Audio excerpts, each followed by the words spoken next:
butchered that leg, that shoulder. I'm not a butcher. I butchered it, like hacked it, maybe serial killed it.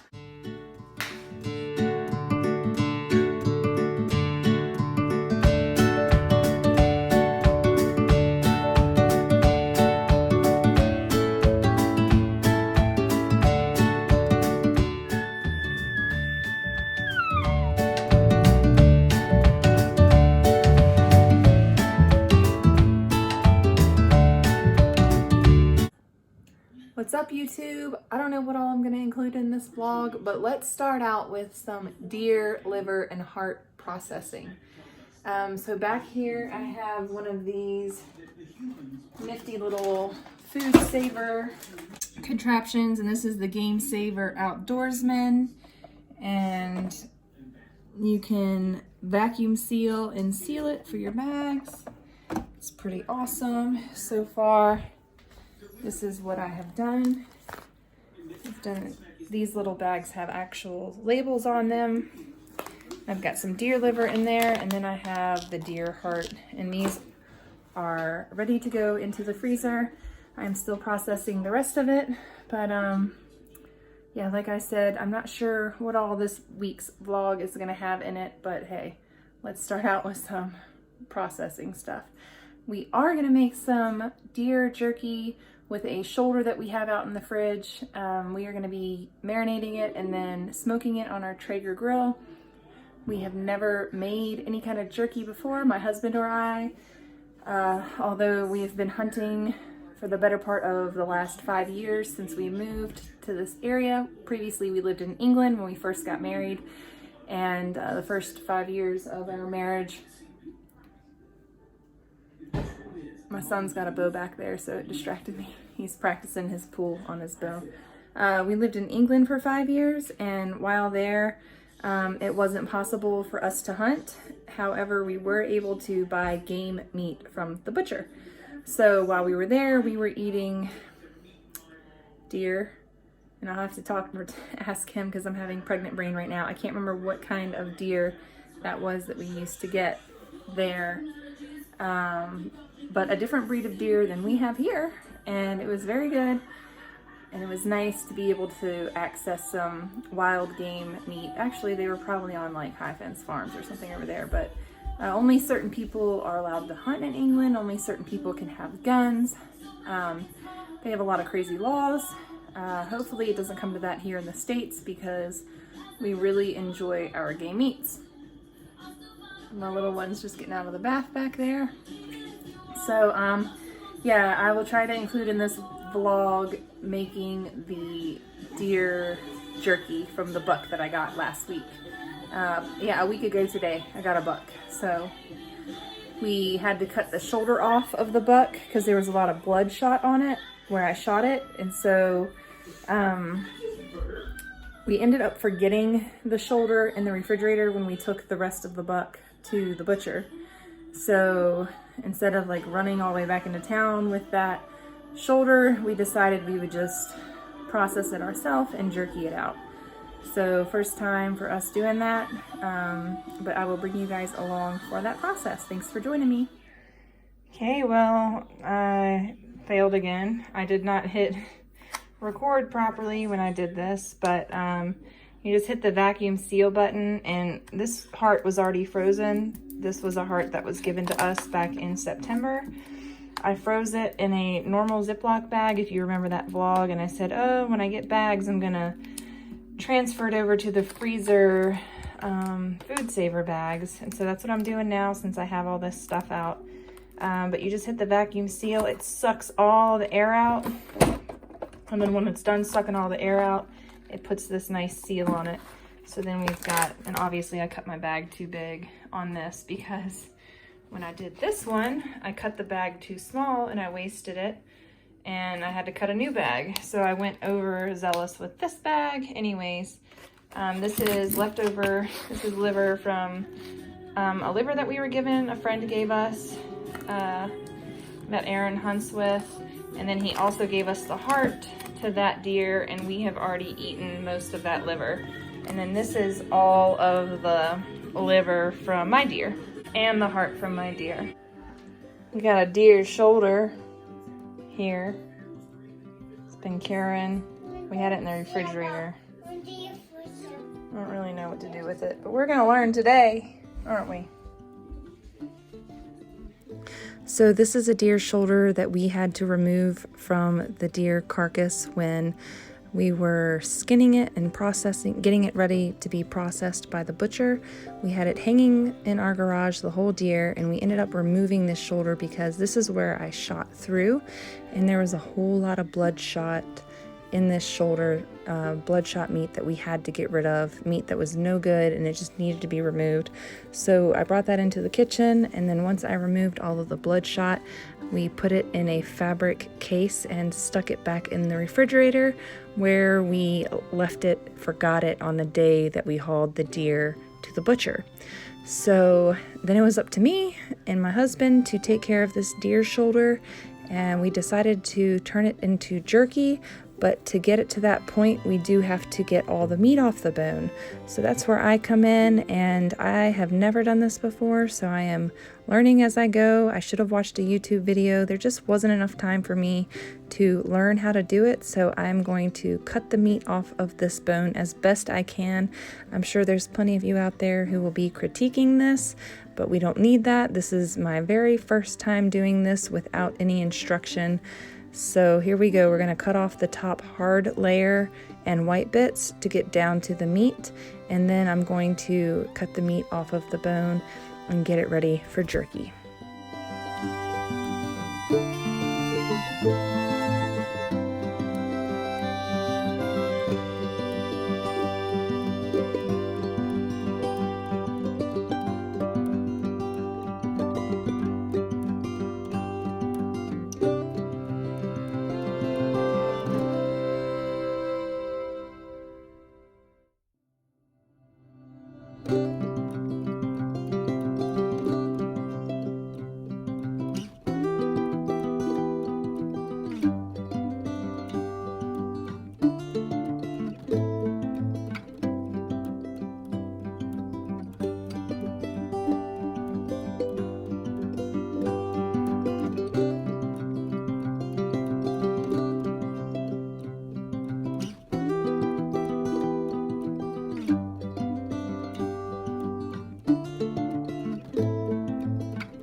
I have major respect for anybody that butchers animals. This was quite the process. It was really difficult, and all I did was a shoulder, so I can't imagine being responsible for a full animal. This took a very, very long time, and this is time-lapsed, and it just took a lot of time for me to figure out where to cut, how to get most of the meat and the least amount of gristle. So yes, respect your butchers out there, because this is an art form. It's a true craft that takes a lot of knowledge, a lot of time. It's just a really great skill to have.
The bulk of the meat off of the bone, and now I'm going to be slicing it up in little pieces to make jerky.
So my husband just whipped up a marinade. I will ask him exactly what he put in it.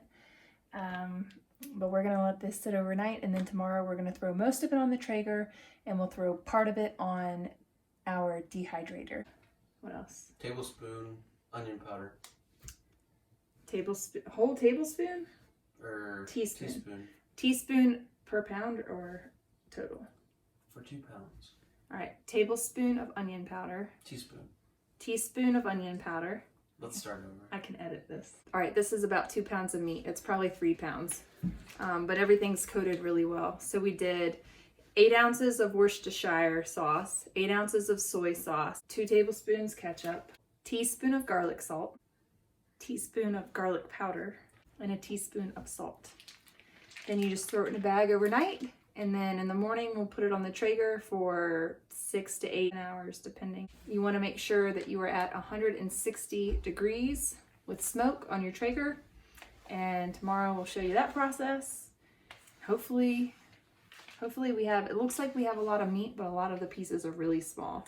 I butchered that leg, that shoulder. I'm not a butcher. I butchered it, like hacked it, maybe serial killed it. And so a lot of these pieces are going to go on a smaller dehydrator that we have out in the garage. And then the bigger pieces will go on the Traeger.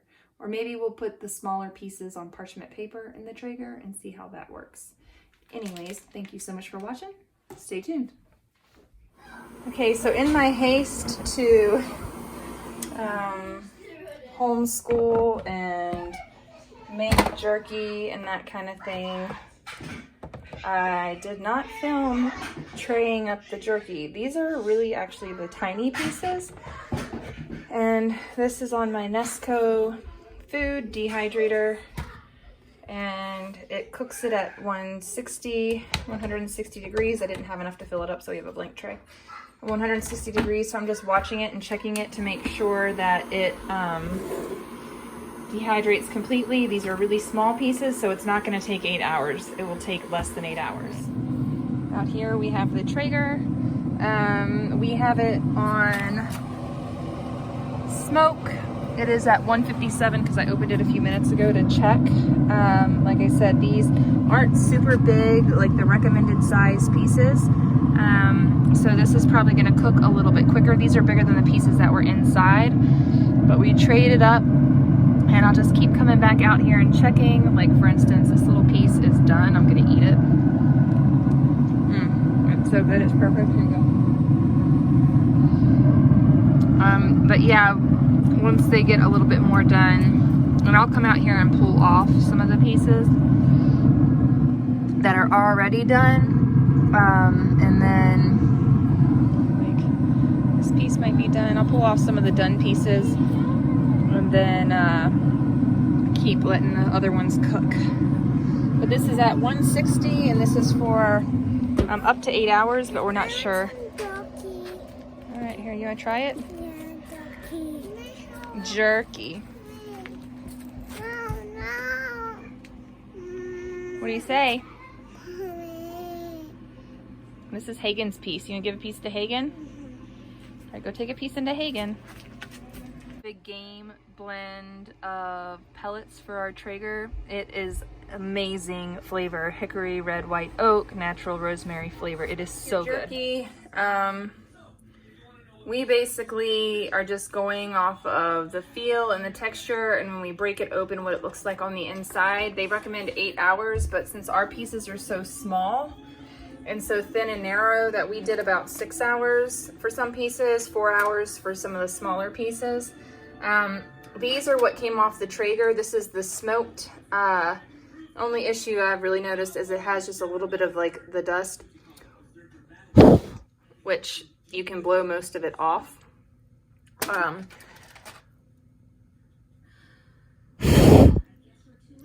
So that was really the only thing that I noticed about the Traeger jerky. Also, it has a lot stronger smoked flavor. This was just dehydrator, but this was also the smaller pieces that were last to come out of the bag, so they had a lot more, they were like swimming in the marinade, so they're a lot more marinated. Whereas these have, we didn't use any liquid smoke, and these just have a delicious smoke flavor to them. Hopefully we got them, yeah, they're done all the way. This one, for instance, breaks open. And, oh, it's blurring up on me. So it's done. It's snapping, but it's not dry where it's like burnt or overly dehydrated. So it's really, really good. I highly recommend the Traeger method. I was concerned I wouldn't like the smoky flavor as much, but it turned out amazing. And then, like I said, this is the dehydrator that we used. We have had this for almost 10 years. It served a lot of purposes. And today it made us jerky, and it'll probably make us some dehydrated apples. This week. We got a whole bunch of apples to process, so that's next on my list. If you like this video, give it a thumbs up, and as always, make sure you guys are subscribed to our channel. Click that notification bell so that you can stay up to date with all the craziness going on here at Rouse Rising. Until next time, bye!